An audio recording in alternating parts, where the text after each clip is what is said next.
Hey guys, it's Patricia. Welcome back to the Bad Chinese Teacher podcast and this surprise bonus episode. I know I had mentioned last week that this week's episode was supposed to be the Ask Me Anything, but life happens. Fortunately, this time it is a good life happening.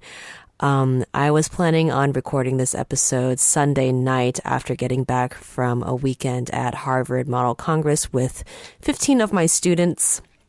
Was totally planning on just looking through all your questions and formulating some answers on the bus ride back and then sitting down, hitting record and just going at it and having it ready for the next morning. But, you know, I should know this about myself by now, but I tend to overestimate my own abilities a lot. And so that didn't exactly happen as planned, but I'm kind of glad that regardless of that not panning out, to be able to kind of do this little bonus episode is really, honestly, guys, it's really more for me than it is for anyone else because I don't know. It's been a really special weekend. Believe it or not, I actually sat down to record this episode about 2 hours ago. Was planning on having it done by Monday night and then be able to pump it out by 9 o'clock or so. And then more stuff happened.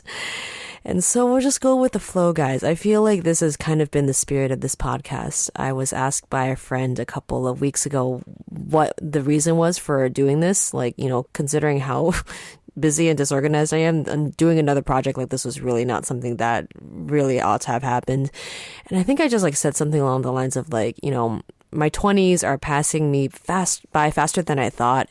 And my career is passing me by faster than I thought. I just really needed a way, selfishly, to record what was happening every week. What was happening around me in my life, as well as what was happening in my brain, things of that nature. And so I feel like this kind of bonus episode is really emblematic of that. So that's what I'm saying. This is really more for me than it is for you, but I am glad that I get to share in this with you anyway, because it really was a really special weekend. And so anyway, let's kind of start at the beginning. Harvard Model Congress took 15 kids to this conference again for the second time, Wednesday onwards, and we stayed all the way through Sunday.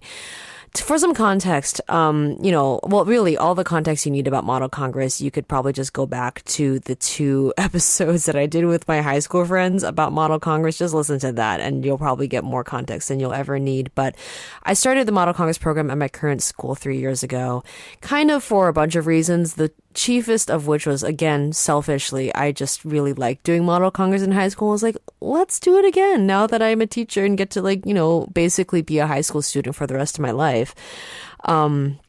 So that was part of the reason, but the other part of the reason was kind of an institutional decision. It was me and my administration kind of trying to figure out, because at the time I was kind of involved in diversity things, and diversity, community diversity efforts and politics kind of overlap with each other in interesting and awkward and yet kind of beautiful ways. And so we're talking about how to further engage kids with the issues, the person-to-person issues that are integral in doing diversity work, and while also giving kids space to engage with these issues in a way that felt safe, where they didn't feel like they had to be overly personal in their, for lack of a better term, activism in the school. And Model Congress seemed to be kind of like a natural progression into that, if only because it's a super nerdy club where students have to really work to formulate not just, rhetorical, opinions on, hot takes on politics, basically, which really I feel like has come to define how we think about politics nowadays. But really, it forces high school students to sit down and consider the hows of an issue rather than the whys or even the whats. When you do a bill in Model Congress, it's not really like a position paper on here's an important issue and here's how I feel about it and here's why you should agree with me. It's really more kind of here's an issue. What is the best way for us to address this issue in a way that can allow for room for compromise, allow for room for multiple opinions to be heard and to be represented, all of those things all at once. And that is really difficult, right? It's difficult for real life Congress to do that. It's difficult for high school students to do that. But we found at that time that that was exactly what our school kind of needed, even though no one really asked for it. And so Model Congress at my school was therefore born. And as a student who did Model Congress in high school, I was really looking forward to the day where I could take students to Harvard Model Congress because it was my favorite conference as a high school student. It's the largest conference, largest Model Congress conference, I think that's held. I think it has like about 1,500 students that come. To the point that, and I didn't know this until I became a teacher that led Model Congress trips, but like, Harvard Model Congress is so big that there are clubs at other schools that are literally called HMC Club, where the only conference they attend is Harvard Model Congress. So kids prepare all year long for this. Now, my school doesn't exactly do this because we have the luxury of, number one, having Yale University 30 minutes down the road. And so they have their own Model Congress conference that we take like a butt ton of kids to. Like basically a quarter of our high school goes. It's pretty insane. And then we have Columbia Model Congress, which is in New York. So like opposite direction for us. But Harvard Model Congress was something that I really look forward to taking kids on since the very beginning. Again, because it held so many special memories for me. And also was just such a place of tremendous growth. I did Harvard Model Congress 3 years in a row. I did it my sophomore, junior, and senior year. Sophomore year, I was part of what was then called Press Corps. It's now called HMC Media because apparently, I don't know, media changes once you discover the internet. But even when I was a high school sophomore, I knew that I like had an interest in doing journalism, and being a part of Press Corps was just so much fun. And really, at the time, it really felt like being in a real life newsroom while you were really like, held to deadlines, had to write with a spin, a political spin, because there was like a conservative and a liberal paper. You were put on beats, and the chairs for that. I mean, the chairs for the entire conference are Harvard undergraduates, which is really impressive in itself. But you had folks who wrote for or edited for the Harvard Crimson. I remember that one year, one of the junior staffers was a sophomore who was the founder of, I don't know if it exists anymore, but it was called On Harvard Time, and it was basically like The Daily Show except for Harvard. To be able to interact face to face with Harvard students, undergraduates, but still folks who were just so heavily invested, not just in the subject matter, but also were willing to devote an entire weekend to mentoring and leading high school students. Because really, Model Congress, if you're familiar with Model UN, it's not dissimilar, but Model Congress is really only held with high school students, but they're hosted by universities. And so what that basically means is that like these university students never really get to go to a collegiate Model Congress conference. Like they're not competing on the collegiate level, but the organization exists solely to, in a sense, serve and mentor high school students. And that makes that learning environment super, super special. And so I got to experience that as a student 3 times as a high school student. Once, again, sophomore year, I did Press Corps, and then junior and senior year, I did something called District Court, which to most people is really what most people know as mock trial. It's just called District Court at Model Congress, at Harvard Model Congress, because, well, I don't know, reasons. But very similar to mock trial if you're familiar with that. And so with District Court, it's a team of 6 students. You have to compete as a team rather than as an individual. You're given 3 cases to prepare. You're given which side you're arguing. And then within that, the team of 6 students gets to decide which 3 students get to play attorneys, which 3 students get to play witnesses. I personally was always a witness because I was a very non-confrontational and very quiet and very nervous high school student who did not want to be the one, like hammering witnesses with cross-direct questions or handling objections or basically be put on the spot for anything. So my passive personality, even with that, I still found a real home in doing District Court. I'll talk a little bit about what that meant to me later. But anyway, I had so many personal growth experiences associated with Harvard Model Congress as a student. And then to be able to bring 15 students this year, 8 students last year, and then 15 students this year to basically, in my mind, I'm pretty naive, but it's like to bring them into the same experience that I did, to say like, basically my basis for this was like, hey, I grew as a person tremendously, at this one conference as a student, and I have this, totally unfounded faith that this exact same thing will happen to you. So, hey, let's spend money and let's go. And that was really the basis of why we went. I mean, I guess you can do that sort of thing at a smaller private school.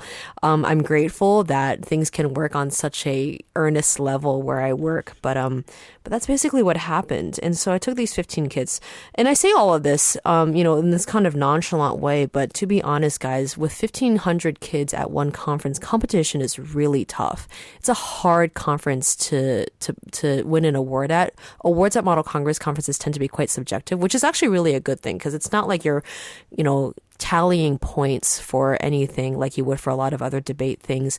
Really, when they judge awards at Model Congress, really any conference, but Harvard as well, they're looking at the kids quite holistically, right? It's not just the kid who, they're not counting up, this kid spoke the most times, or this kid had the most, the best bill by some quantitative measure, so therefore they win an award. But they're really looking for individuals. And more importantly, they're looking for growth throughout the conference, which is a funny thing because these conferences last no more than 4 days. And so how much growth can happen in 4 days? You'd be surprised. But I'm just so impressed by how these Model Congress conferences really prioritize their educational mission. I benefited from that. And to be honest, a lot of the college students who come back to staff and, organize these conferences, they do it because they also benefited from it as high school students. And so that kind of generational legacy is so important to how education as an institution runs today. And it's the reason why so many of us as educators wake up in the morning and do what we do, to be honest. But anyway, I took 15 kids to this conference, knowing full well that it was a challenging conference and that it's a conference that notoriously, because it's so large, students have the tendency to kind of easily fade into the background, right? At a lot of conferences, you can expect committee sizes to be no larger than 15 students. At Harvard, those committee sizes could easily be double that size or triple. And so given that, right, you think mathematically, how much speaking time could you possibly get? Not a ton. And if you don't have that much speaking time, how do you stand out in the middle of the crowd? Really hard. And so when you go and take kids into these conferences, you never want to make them feel like, you're wasting their time, or they're kind of seeing other people succeed and they're just kind of sitting in the background. And so awards are awards. And you want to be wary of overemphasizing, winning as a means to as kind of the ultimate ends to any conference, but it's always nice. And so we came out of this conference 5 days, took 15 kids, 10 kids won awards, 2/3 of my group won an award at this conference that even when I was in high school, people were like, yeah, don't expect to win an award at this because you'll just drown. 10 kids. Not to say that awards are everything, but one of the things that I was so worried about with doing Model Congress, coming from a small school, coming from a Christian school that, it prioritizes really important things, but academic competition is not necessarily one of them. Always being so afraid that when I took these kids to these conferences, on the one hand, I'd always be like, I want you guys to experience this because it changed my life. And on the other hand, being so scared that I was bringing them into this, what feels like an almost literal lion's den full of really competitive high school kids who will eat you alive if you show any sort of intellectual weakness. I was so scared that my smartest kids from my school would go, have their intellect and their abilities be put to the test, and then realize that, or be made to believe that they were dumber than they thought, I feel like every kid who does this kind of thing probably has that moment where they go into a room of really smart kids and they feel really stupid. I certainly did. It's almost to the point where, at Model Congress, obviously in college as well, where it actually matters. And I was just so afraid that my kids would get so discouraged because, not only because they wouldn't win anything, but because they would be in a room full of really smart kids and would feel really stupid. So for them to win these awards is important because it validates something important to them, in that these kids know that they go to a small school, and they know while they would be really considered very, very bright in this small school, I think that if you've ever been in a small school environment and you've, had your abilities validated there, there's always something in the back of your mind that always says, yeah, but does this really count outside? As a teacher at the school, I think I had this doubt a lot as well. Knowing from my colleagues and my community that, they kept telling me that I was doing a really good job. And I'm just like, yeah, you're saying that, but also I'm the only Chinese teacher here and I don't think y'all know any better, like literally I'm the only Chinese teacher you've had that's lasted at the school for more than a year and a half. Like, what basis do you have to compare? You're literally comparing me to nothing, right? So obviously, even if I were a total incompetent idiot, you would be obligated to say I was doing a good job. Like, y'all have no idea. Super cynical way of looking about it. This is not healthy. I'm not endorsing this line of thinking in any way, but I think everyone comes to a point where they really doubt their abilities and they, I don't know, need something to, to kind of measure themselves up to and say, okay, even in a place where the rules are different, I can still do this much. And so I don't want to be that advisor, that teacher who counts up awards and says you are worth this much depending on how many gavels you get. Because when I was in Model Congress, I did not get that many awards. I got 2 awards at a very small conference and 1 gavel that I, to this day, don't think I deserved. And I think the chair kind of gave it to me as a way to kind of teach a lesson to the other kids in the committee who are way more qualified and also way cockier than I was. But all that aside, I don't know. My thoughts on this are just it's like if there was a comparison, my thoughts from this weekend is it's in a French impressionistic painting. Everything blurs together and nothing really makes sense if you try to extrapolate from it too much. And yet it's beautiful if you look at it all together from a distance. My kids put themselves in really challenging, brand new positions. Harvard Model Congress is special in that, it's unique in that it has a lot of special programs. So usually when you go to Model Congress conferences, you play a senator or a congressperson from the House or the Senate. You write bills, you vote on bills, you pass them. It literally is like model Congress, right? In that it models the United States Congress. But Harvard Model Congress extends beyond that in that it has these special programs that serve to model other parts of government. And so you have the House and the Senate, but you also have, presidential cabinet, which is also a special program at other conferences. But then you have Supreme Court, but then you have things like West Wing. Then you have things like National Security Council, you have the G20, you have the World Bank, you have World Health Organization, you have the UN Security Council, you have, what else is there? A whole bunch of other things, Historical Committee. You have district court, which is, again, the program that I did in high school for 2 years. And so my students who up until this point had really only done congressional committees, right? House and Senate. The vast majority of them this time looked at the special programs list. I had told them, over almost to a fault, I was like, dude, special programs at this conference is what you want to be doing because you don't get this opportunity elsewhere. And, knowing my kids, having taught at the school for a while, I know that they have the tendency to want to play things safe. Your typical sort of I know what I'm good at, and so I don't want to risk getting hurt, and so I want to just kind of stick with what I know. But the vast majority of my kids this time, they're just I'll do West Wing. Yeah, I'll do UN Security Council. Yeah, I'll do all these things. Yeah, I'll do district court. Don't know what any of those things actually entail. Have no idea what the competition is like, but here's to trying something new, right? And obviously being the, person that I am, my first reaction is oh my goodness, I just sent them into the pits of hell. I don't know how UN Security Council works. I don't know how West Wing works. I did district court, but I wasn't an attorney for any of it. How am I supposed to coach any of these kids, right? And this goes back to literally last week's episode when I was talking about how a lot of the times, maybe this is just me, but I feel like maybe it's not. Got a text from a friend just today about last week's episode. She's also a teacher who said, those things that you said are things that other teachers feel all the time.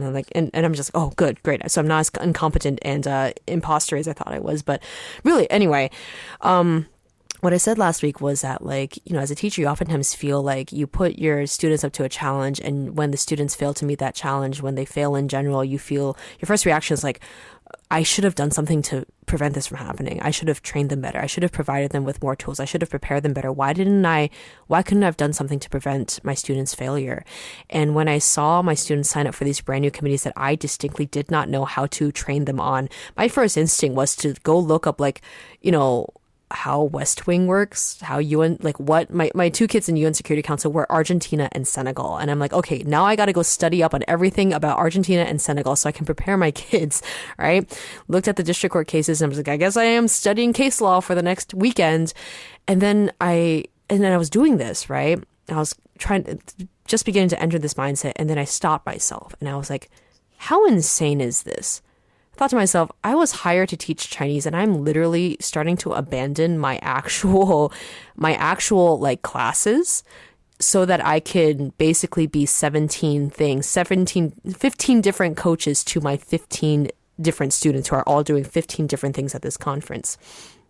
How insane is that? How irresponsible is that? And the thought occurred to me for a second that I was like, maybe I'm not trusting my kids enough. Maybe they are more than capable of preparing themselves for this conference without my help.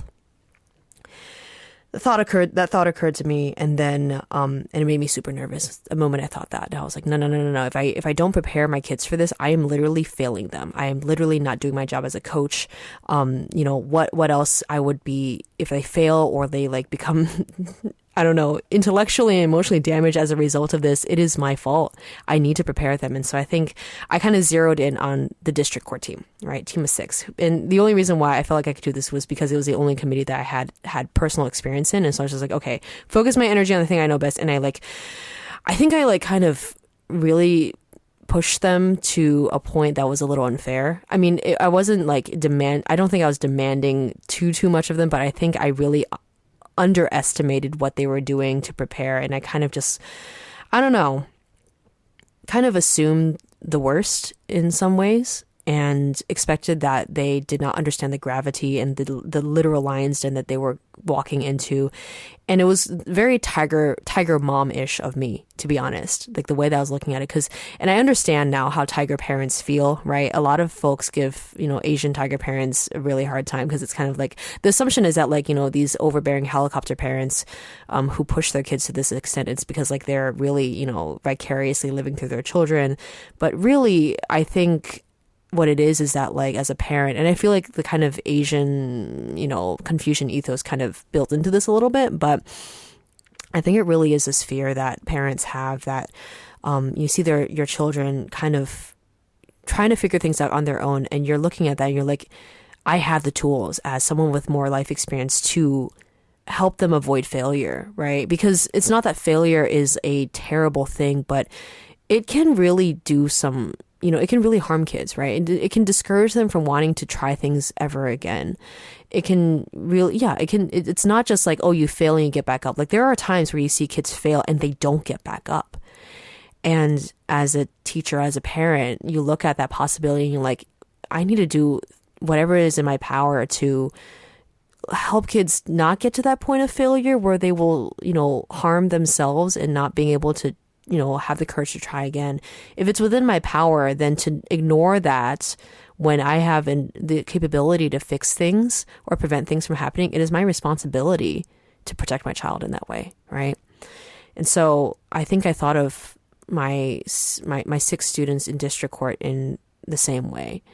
I really wanted to protect them, but I also knew that I could not overstep my bounds because otherwise I would really be overextending myself. And also they would probably find it super annoying. I think they probably already found it super annoying. And so I was already pulling back. And so as a result, when we walked into Wednesday, I joked around with them saying that like, man, you guys are exuding some real nervous energy right now. I had my kids, like we were walking through Boston and I had like my 2 decor kids behind me, literally rehearsing through cross-examination questions as they were walking around. And these are like 2 of my most confident guys, right? Very, very capable, so smart, such good leaders, and always the type that you could always count on to be like, oh, these guys are fine in terms of purpose, like they've got it. Like, they would say themselves, right? Never seen them exude that much nervous energy, but really for me, I was exuding the same thing because there was so much uncertainty. coming on my end as well. Like I didn't know how prepared they were. I didn't know what the other teams were, because I was looking at the docket and I was looking at all these other schools. Some of them seemed familiar because I had like, schools that I had competed against when I was in high school. Like, HB Woodlawn was there, Coral Gables was there, Brantford High School obviously was there. And I remember that my kids were going to go up against HB Woodlawn. The moment I found that out, I texted them and I was like, those guys are good, right? And I'm just like, thinking back on that, and I was like, maybe I shouldn't have said that, because a lot can happen in 10 years. Maybe HB Woodlawn wasn't as good anymore. Anyway, right? A lot of nervous energy, right? I was making fun of the kids for it, but really it was coming from me. And the weekend went on, and I spent a lot of time in that D court room. I think you could really have made a very fair argument that I was being maybe a little biased, because I spent a lot of energy, fussing over D court, because I don't know. I think a part of my heart was left behind in that courtroom 10 years ago when I did D-Court, and then it was like coming back to it again 10 years later, and seeing my kids kind of play that out. And so anyway, I'm going to talk a lot about D-Court because I feel like a lot of how I feel about this weekend, about all my kids, was really manifest in that experience. And so in the interest of kind of keeping things focused, I'll just talk about that. But watch my kids, the moment they started their first case against HB Woodlawn, believe it or not, that was their first case. Remember watching them give their opening statements and do their direct cross-examination, because they were in defense that time. And then just thinking to myself, where did they learn how to do this? Where did they learn court procedure? Where did they learn how to say, permission to approach the bench? Where did they learn how to object? I didn't teach them any of these things. I mean, I brought in my high school friend, Gio, from episode 2, who was an attorney when we did district court, and was an excellent attorney. And I dragged him in for one evening because I was just so nervous. And I was like, okay, guys, I can't help you with the attorney thing, but here's this random dude that you guys don't know, but just trust me, he's really good at this. Listen to him and do what he tells you to. And Gio, the poor man, was just kind of oh, okay. Yeah. I'm just like, why is everyone so much, why do I have no chill, right? I have so much nervous energy when it comes to my kids, and I'm realizing that now. But I watched them in that first case, and I was just like, the competency of where they were at. And the thing is, I describe it as competency and not necessarily confidence, because I remember going to them when they were recessing, and they would come to me and they'd be like, how are we doing? Are we doing okay? And I'm like, I have no ground to be the judge of that, because if I were in your shoes, I would not nearly be doing as well. So you tell me, guys, you tell me how you're doing. I was from that first night. And the thing is that it wasn't the schedule for the cases was literally the conference had put their 3 cases at the first half of the entire conference. They had all their hearings jammed into the first few nights. No teenager was really prepared for that sort of pressure. And I just saw them win that first case, and then go into the second case the next day, win that case, and then have a crisis hearing where they had to take the case they had just won and re-defend it in front of the Supreme Court, the kids who were doing the Supreme Court program. And these kids had no experience, except for one of them. These kids had no concept as to what a Supreme Court hearing was like, and then had to write their arguments in 5 minutes sitting in the hallway of the Boston Sheridan. Yeah. And they won that too. Right. It was just, you look at that and you're like, I don't even know what's happening. I'm just so glad I get to see it happen in front of my very eyes. I was blown away. And just seeing the kids maintain, okay, I would say this. I remember when I was in D court, there was a general vibe of, basically, a little context. I don't know if this is true with other schools. I don't know if this is true about HMC at large, but I kind of tend to think that it is, if only because this is my only frame of reference. But at Brantford High School, even as large as it is, Brantford High School does a whole, my alma mater does a whole ton of Model Congress conferences, more than most schools do. And there's a lot of kids who participate. So there's a lot of opportunities to participate in Model Congress when I was in high school. But even with all those opportunities, the kind of crowning achievement you could get as a Model Congress kid was being selected to do district court at Harvard Model Congress. It wasn't like you could, like, my kids basically raised their hands and, like, elected to be in D court. But when I was in high school, district court was something that you worked towards. Like, you saw as a freshman, you would see upperclassmen at Harvard Model Congress. As freshmen, generally, you didn't even get to go to Harvard Model Congress. It was like strictly a sophomore if you were capable sort of thing. And then, like, beyond that, and then you kind of had to, like, work your way through, like, kind of the, crappy little committees to earn your spot on D court. It was something that you had to earn. And then once you had gotten there, you kind of were Model Congress royalty. And so that was the kind of the context that I was coming into. And I think to a certain point, I don't think Brantford High School is alone in that, because the thing is, like, you don't get to that point. You don't get to be a district court, a good district court team without experience and without earning that spot. The kids who do district court, not even just at BHS, but at other schools, they're good. They're so competent. It's really rare to see a bad district court team because the stakes are so high, and it's so easy to, if you are unprepared going into D court, you are basically non-functional throughout the entire weekend. And so you don't get a D court team that it isn't at least halfway competent. And then enter my kids, who did not do any mock trial sort of thing before D court. Three of the kids were doing Model Congress for the first time this year. And yeah, again, going back to what I was saying before, it was like looking at it on paper, I'm just like, did I just set them up for disaster and grave disappointment? But to see them just kill it and then still come at this program with a sense of utter humility. Again, like I was saying before, given that at Brantford High School, if you were in D court, you were basically Model Congress royalty, you get a little cocky because you're like good and you know that you've earned your spot there. You get a little cocky. And I don't think that's limited to my alma mater. I think district court, when you look at it, you're basically kind of like taking your witnesses and then like basically putting on this huge show in front of the jury. And then you get to the opposing counsel's witnesses and you basically tear them apart. That's basically district court. That's basically like the actual, American legal system.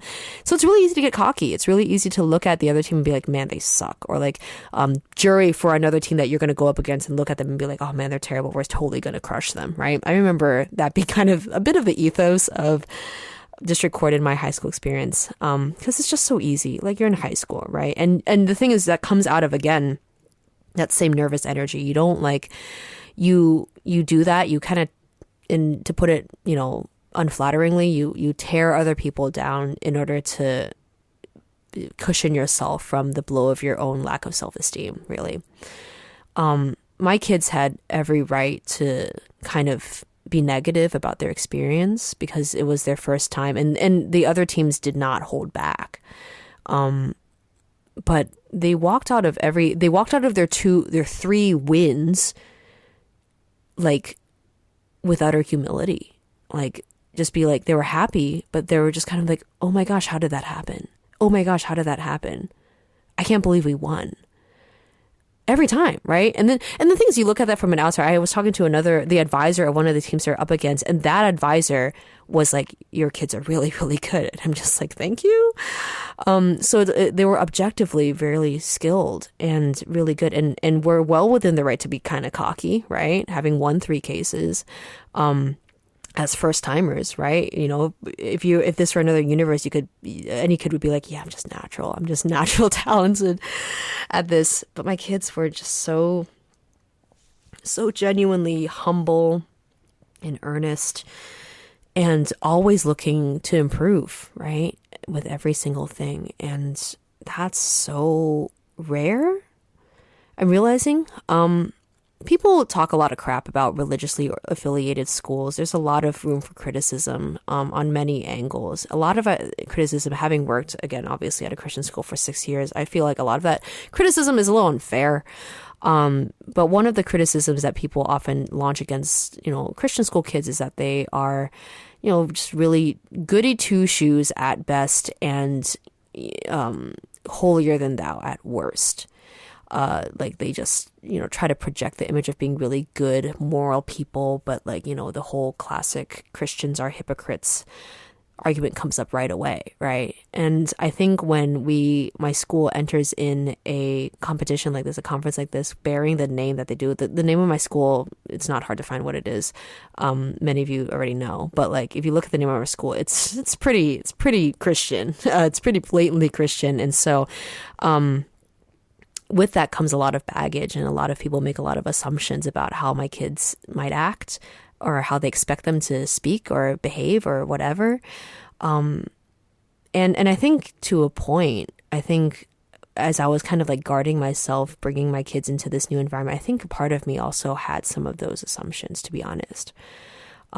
Would my kids be too naive would they be able to be aggressive, right? Like, or would they just be kind of like, too soft or whatever? Or even worse, would they actually be hypocritical? Would they actually be holier than thou in their committee? Would they look at these, public school, secular school kids and be like, man, these guys are so unholy or whatever, right? There's a common thread in this entire exercise, in this entire conversation. That common thread is me, again, I don't trust my kids enough. Out of fear that they would disappoint themselves, would let themselves down. Not that they would let me down, because I firmly believe this is a genuine thought that like I'm not vicariously living through my kids. I'm not disappointed or if they don't do well. My ego isn't on the same carriage as my kids' performance, but it's really more kind of like I just don't want them to fail if I can do something to prevent it, because I don't want to hurt them. And so therefore there's a lot of fear, and there's a lot of distrust. There was a lot of distrust from me because I was afraid that they wouldn't be able to compete against these really, really scary, smart kids, or would just be judged in some way that was unfair to them. There's a lot of fear. I feel like if you're a parent, maybe, I don't know, I'm not a parent, but if you're a parent, is this something you guys relate with? I don't know. I'd love to know. But anyway, heading back to the conference. And so kids won 3 cases. And then they come up to their 4th case where they had seen their opposing team. They were the jury for their opposing team, and they knew this team was really good. Wasn't there necessarily when they had had that nervous energy thing going on, and they were just really kind of like particularly amped up about this case because they knew what they were up against. But they fought that case really hard. They lost. And I mean, like, to be fair, they were talking to the author, the chair who wrote the case, and the chair basically said, like, from their side, it was almost impossible to win. But, that didn't discount the fact that the opposing team was also very, very sharp, very skilled, like raising objections like crazy. Their witnesses were just really good. Their attorneys were really good. All of that. It was not an easy case at all, and they lost.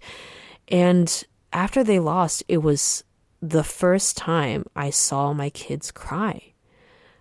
Not because they lost, but because, it wasn't like they weren't like upset because they lost, but it was like to see, like, one kid started tearing up because I think they're just really overtired, really glad that it was over because this was like their last scheduled case, or so they thought. And they were just glad that all their work was just culminated here. Result was whatever, but it culminated there. They were done. I think that was part of the reason for the tears to start coming. One kid started tearing up, and then they all started tearing up. And I remember just like standing beside them watching. And over my 6 years at CHS, I've seen plenty of kids cry, but never had I seen tears come out of that situation where it was kind of like that kind of intense empathy, that contagious emotion, where it was so clear from that moment that they cried as a team, like that synergy. Like, I feel what you're feeling because we've been through so much together. And immediately I went back to, again, my own experiences and be like, yeah, this is expected, right? D-Court is special in that way. But my kids also, though, what made them different from where I was, again, that posture of humility.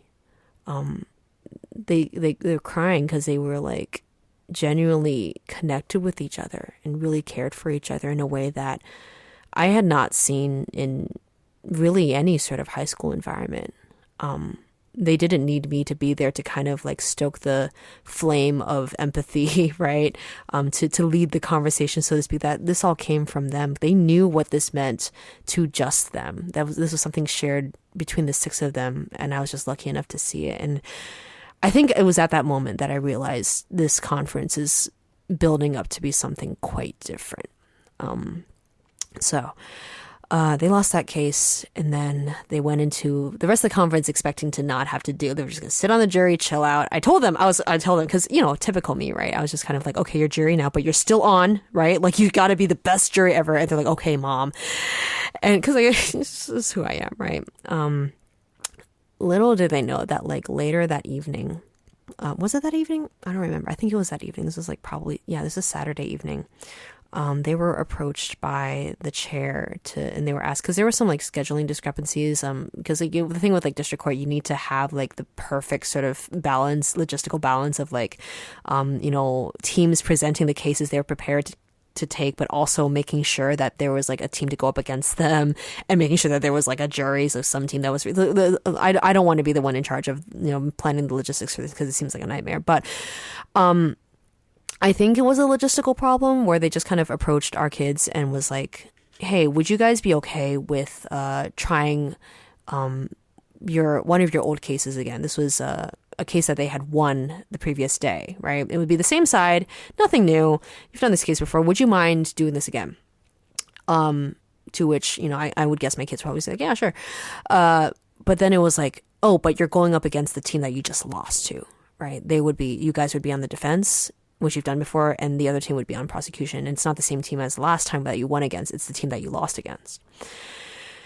I was thinking, and so I didn't know about this until one of my students texted me and was like, hey, are you free for a call? Because they want us to do this thing and we wanted to ask you first. And I'm just like, oh, does this require like a change in schedule? Is there like a thing that I would need to know logistically about? And I was just like, I was in the building then. I was just like, I'll just come over. And it turns out that the reason why they wanted me there was because they were having kind of a difficult time deciding amongst themselves whether or not they wanted to take the case. I mean, logistically, it wasn't a problem, but it was more kind of like, do we want to put ourselves through this again? Right? Because for them, it was like, it's been a long weekend, and this is a case they've done before. It's not brand new, right? But it's against a team that they had lost against. And this would also have been the last session of the conference. And if they had lost again to this team and like, brutally lost against this team, did they want to leave the conference on a sour note? All these things were just, things they were considering. There were some in the team who were just like, I want to do this. And there were some in the team that were like, I really don't. And it wasn't a situation where it was like, oh, well, majority rules, or, oh, well, we want to win an award and this is the chair. I think I would have thought this, and I think I told them this, like if I were them, my thought would be like, okay, this is the chair testing us, right? The chair has given us a challenge. Will we rise to the challenge? And if we rise to the challenge and do well, the best delegation award is ours. That's where my mind was. That was where my mind would have been, but that was not where their mind was. Because in their minds, they were looking out for each other, and they were considering, whether or not they win or lose or win an award or whatever is of minimal importance to how they were feeling and whether or not they were doing a good enough job of caring and taking care of each other. That was what mattered most to them. That was what was going to hinge their decision, what their decision was going to hinge on, like how okay everyone felt about moving forward with something like this. Man, I don't know if you guys, like, those of you who are past college have interacted with teenagers before, but this doesn't usually happen. I mean, usually like kids will have like some, make decisions under the guise of empathy or like under the guise of compromise. But teenagers, having been one myself, teenagers can be ridiculously selfish sometimes and try to like warp, like, communicate or insist on their own opinions in a way that sounds really conciliatory, but is really just kind of them being pushy. My kids did not do that at all. This was a decision that was 100% born out of care and consideration and love for each other. You don't find that with teenagers ever. So that happened. And what really sealed the deal was like, my kids being Christian school kids, they have the habit of praying before every soccer game. every volleyball match, every musical performance, every test, even like our teachers. I don't do this personally, but teachers at our school, they will lead their kids in prayer before every test, to which I remember seeing that and be like, man, that's so hokey. Like like just give them time to take the test. It's such a Christian school thing to do, but they're used to that sort of thing, right? And so they would pray before every one of their cases together, right? And I would join with them if I was in the room, and it just came so naturally to them. And on the one hand, I think if you're not in that religious circle, you might see this as this huge power play, to be honest. Be like, this Christian school, okay, they're praying literally right in front of us. Oh, like it was huge power play. But knowing my kids, I think it wasn't because they were power play reasons. It was because they genuinely could not function without it, This is not a cosmetic thing. This is not like, oh, it's habit. It was like you could feel in that room. And the thing is that like in that district court team, in Model Congress as a whole, and I'm so proud of the fact that our program is like this. Model Congress is not a club that... Model Congress, I think, at our school deliberately attracts non-Christian kids. We have a lot of international students from China. We have kids who are at Christian school just because they're, in a safe environment, I guess. Parents didn't want to send them to the local public school because the local public school environment wasn't great. Things of that nature. And so, and on that D Court team alone are also students who are in all different places in their faith, right? We had the student chaplain on the D Court team, but we also had, professed atheists or agnostics on that team. Nonetheless, all praying together, for different reasons, I assume, but they all equally found it to be of integral importance to what they were doing. Again, you see this with teenagers happen all the time. I don't. And that's how you're witnessing something truly special from, I don't know. I feel like there's a lot you could say about Christian education, and, if you're not a Christian and you're walking into that environment, it's really weird. I think religion as a whole, if you're not a religious person, religion is super weird. Even as a religious person, I still sometimes think religion is super weird. And you do things that you're like, objectively, this doesn't feel necessary, but in your gut, in your soul, you're like, I need to do this, right? We need to do this. And I think that is where that prayer comes from. It was, those kids at that young age knowing like, this is a time where we need to do this. We need to pray. We can't function without it, And so when they were coming down to the decision of whether or not they wanted to take on that extra case and really just kind of put their entire self-esteem on the line, basically, for their last conference, because for these kids, a lot of them are their seniors, last conference ever. This would be like their last memory of a committee session at Model Congress after like a 3-year-long career or whatever. We prayed together. And what was really cool about that moment is like we were all I was there standing in the corridor. My old Model Congress advisor just happens to walk up in the hallway because his kids are also there. He comes up walking up as we're having this moment. My kids are in tears. Great moment. And we're praying. I was just like, he was standing there. I was like, I don't care. And I was like, we gotta pray. And then we did in that corner. And my advisor, this is so typical if you know who he is, but he's like, he just goes and snaps pictures of our group as we're praying. And he sent them to me a little later on. And that's, if you're looking on the show notes on the website, that is the picture that he took. And that to me, for him to take that picture in that moment with those kids, man, what a profound thing, yeah. Anyway, the kids decide to take the case Sunday morning. Saturday night, I took all 15 kids into my, way too large hotel room, advisor room. We sit in a circle for 2 hours and we just, I just tell them, I'm usually super wordy when it comes to my students because I can't shut up. Need to work on that. But I let my students kind of, say, hey, say whatever you want about this is your time to share your thoughts. I didn't give much instruction beyond that because I was working on my micromanaging habits. And what the atmosphere in that room, the words that came out of the kids was the most beautiful thing. I've had moments like that as a high school student where you like are part of like, a really special program, whether it be like theater or Model Congress even. I've had those moments before, and those are moments you don't forget. But there's something about, you can say like Christian school kids get, assumed to be super naive or whatever, but I found the exact opposite to be true. Because the thing is, like, when you spend that much time in religion, you spend that much time in a church environment, and you're a halfway thoughtful person, like all these kids are, you become hyper cognizant of the meta of the environment that you're in, right? No kid goes to Christian school for 13 years and doesn't think twice about where they're at, why they're there, how they might have changed while they're there, and what they might be missing as a result of why they're there. Christian school kids, right, are a really thoughtful bunch. I think that surprises a lot of people, and I include myself in that, and I realize how wrong I was to be surprised at that. There's no like purpose in me repeating what happened in that room, because it's, for my kids and for them only.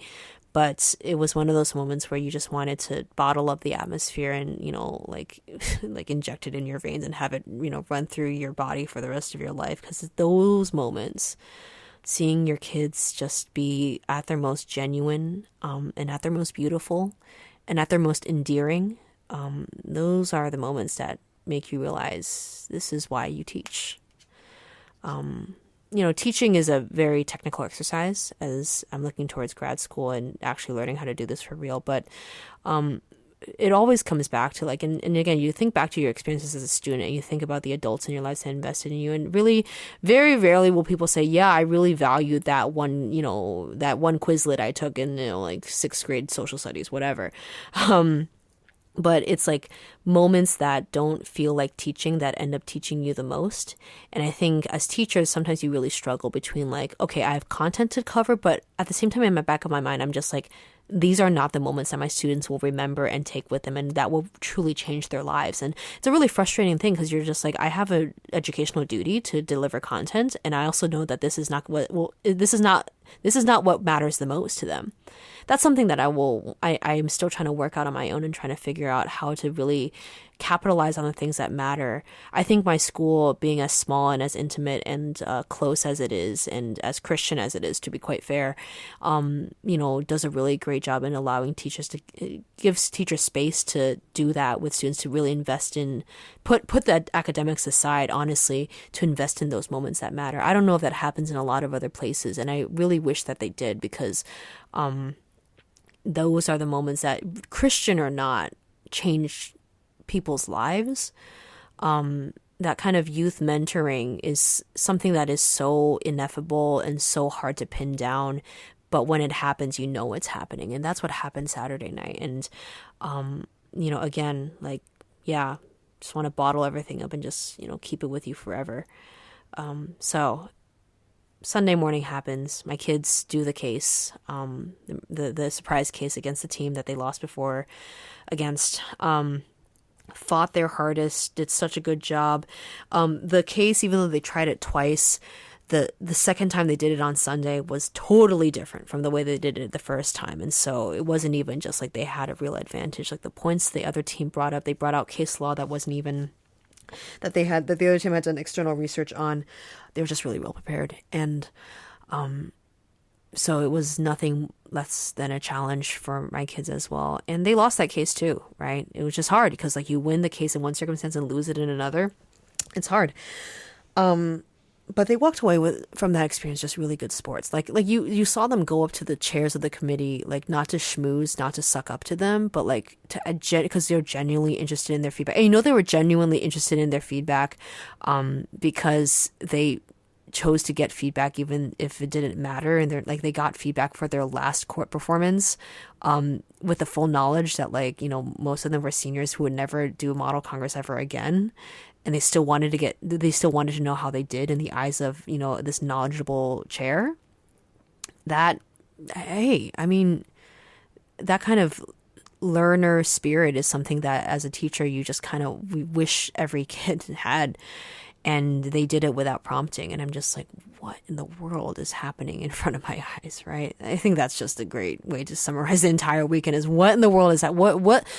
Who are you? What have you done with my kids? And then you realize that's a stupid thing to say because these were your kids all along. You just chose not to see the greatness in them until they just shoved it in front of your face and forced you to accept it. And am I glad that they did? So, fast forward to closing ceremonies, fast forward to awards, which again, like I mentioned in my previous episode, is the moment where I feel like I shave off 5 years of my life because I'm so anxious, for reasons I explained in that episode.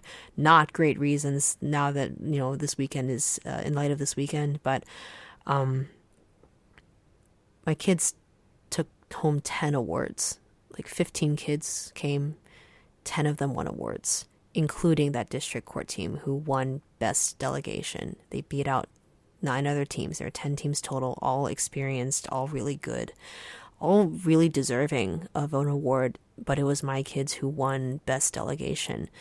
And again, coming from my context where district court, merely being in district court made you Model Congress royalty, and then winning best delegation, winning best D-Court team basically makes you like Model Congress Emperor of the universe. Like you basically are God status at that point. For that to be my kids, we saw on the projector Team 9, and I had momentarily forgotten which number we were until I saw next to, in parentheses, Christian Heritage School. And I thought none of my kids stood up because I don't think they knew it was them. And not a single one of them was dry-eyed as they walked up to the podium to get their award. And you live for moments like that, not because of the award, but like to see in their eyes, like the culmination of their hard work, the manifestation of their friendship and teamwork.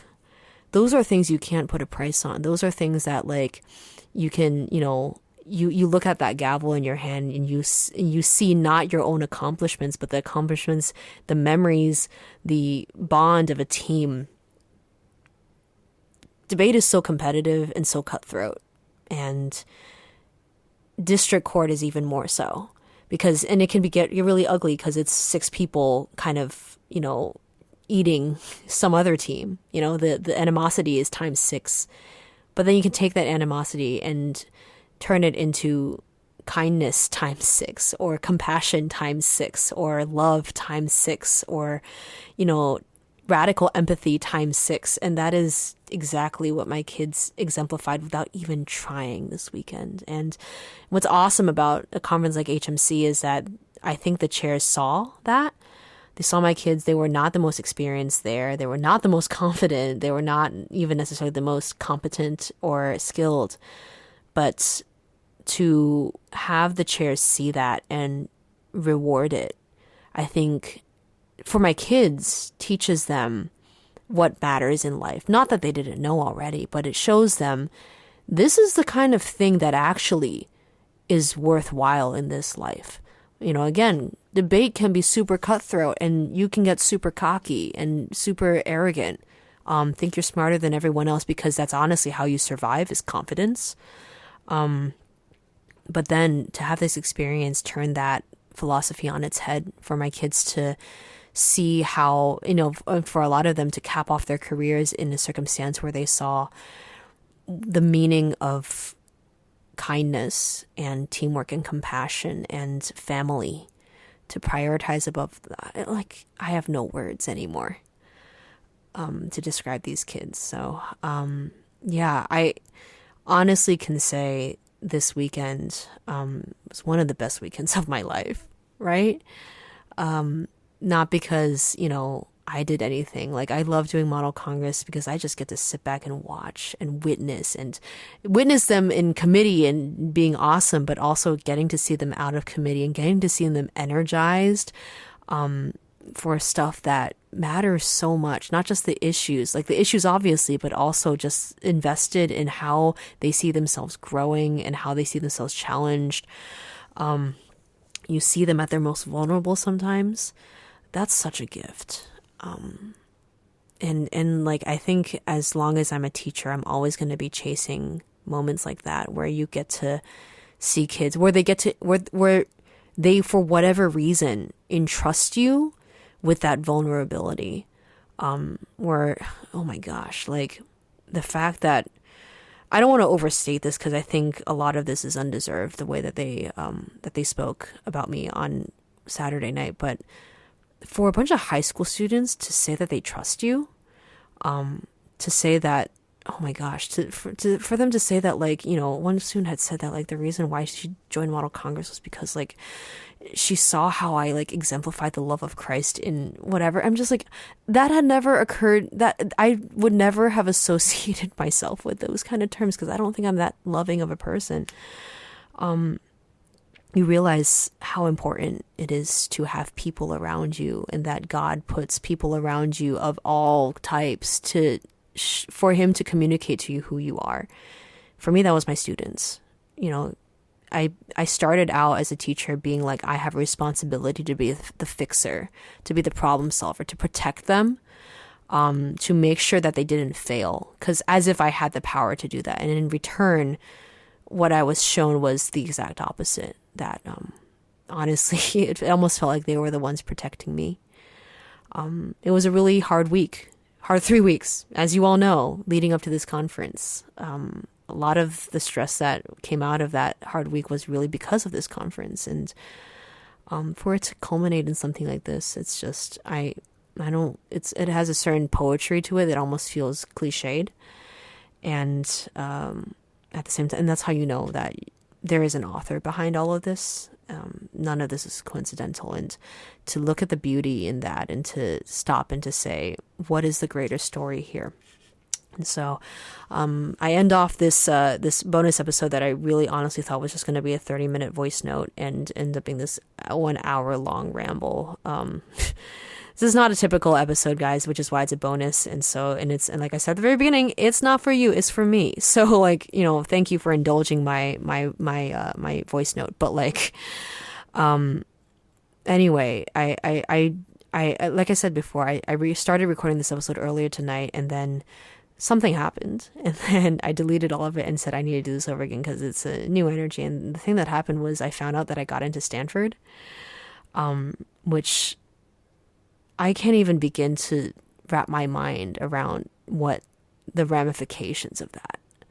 I had mentioned before in some previous episode that I was applied to grad school with a really strong, legitimate fear that my undergraduate GPA and performance was so poor that I would get in nowhere. Because that's a thing that happens. Like when you apply to like undergrad, like there is such a thing as safety schools where you like, you know you're going to get in because it's like below where your stats are.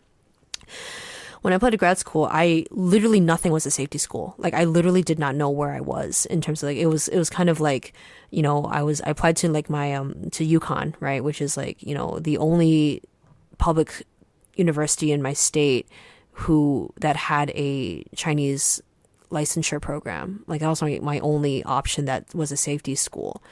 I was terrified that even UConn wouldn't take me, and I would literally have thrown about like $1,200 down the toilet, and have wasted my time and my energy and also my self-esteem, because then it'd be like, okay, literally, where's my career going to go after this?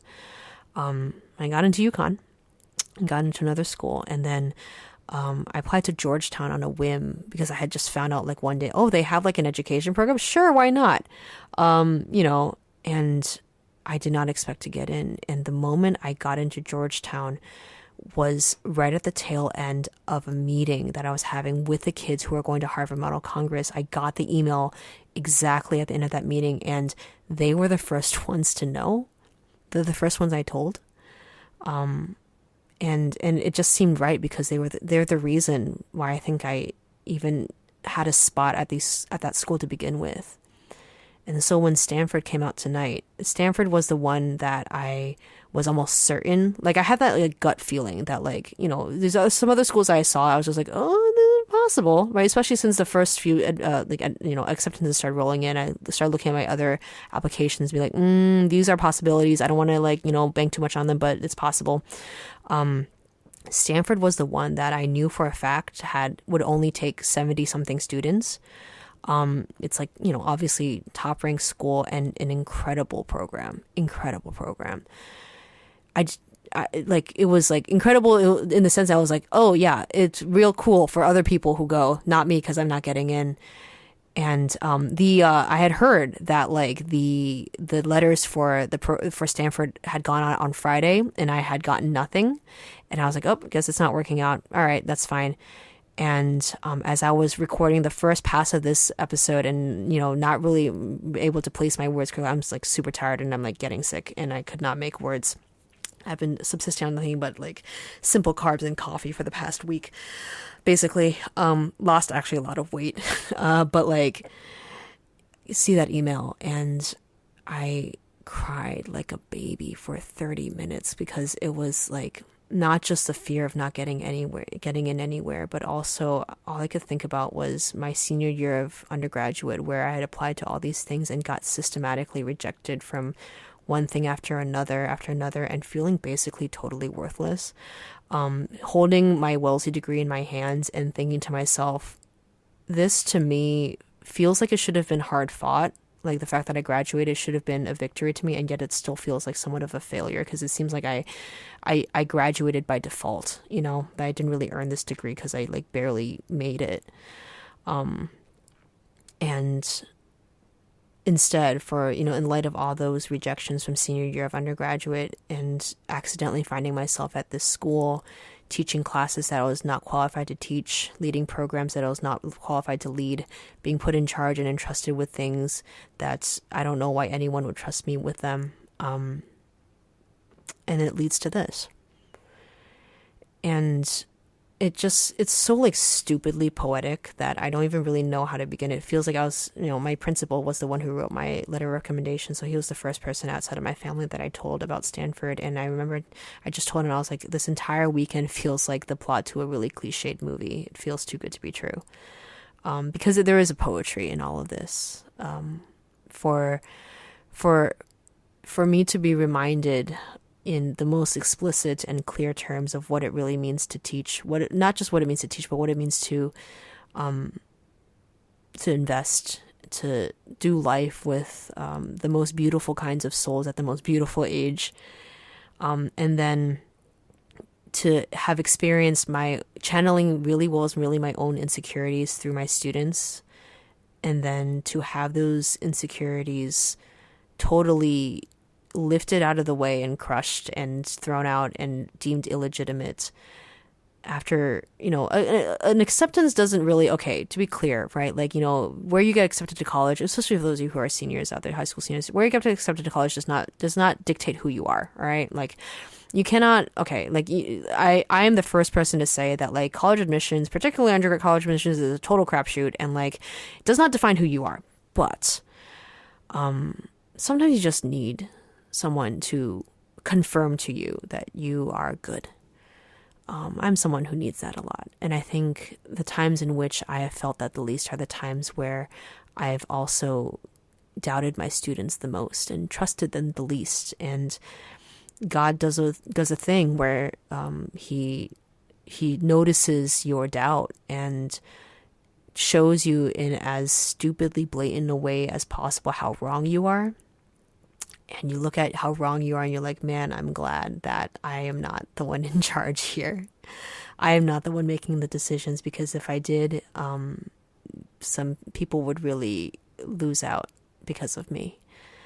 So, anyway, like I said, this episode doesn't count. It's a bonus. Like, if y'all made it this far, congratulations. But this is just really long love letter to the students, not just DCORT, not just the 15 that went to HMC, but this is the culmination of so much. I don't know if I'm going to Stanford next year. I think there's a big part of me that is really scared of California as a existential topic. That's a topic for another time, why I have a irrational fear of California. But it's just a lot to kind of absorb all in one weekend, but just figured it's a monumental time in this one person's life. And The great thing about having a podcast is that you get to share all those things with total strangers. And so thank you for being a part of this journey. We'll be back with our usual scheduled programming next week, as I am looking over all the questions that you guys sent. They're all really good questions. And so part of the reason why I actually also didn't want to record that episode right after I came back home on Sunday was because they were just too much to think about, and I wouldn't have done them justice if I was rushing to put them together. So, the episode is coming a little late to you. It's coming along a little rambly-ish, but I hope, my goal with this podcast is not really to be too polished, right? But it's to connect with you and to hopefully find a place in your life where you can have a friend who connects with things in your life that you find important and meaningful. And so anyway, thanks for listening and sharing in this moment with me. And with that, I will see you next week. Bye.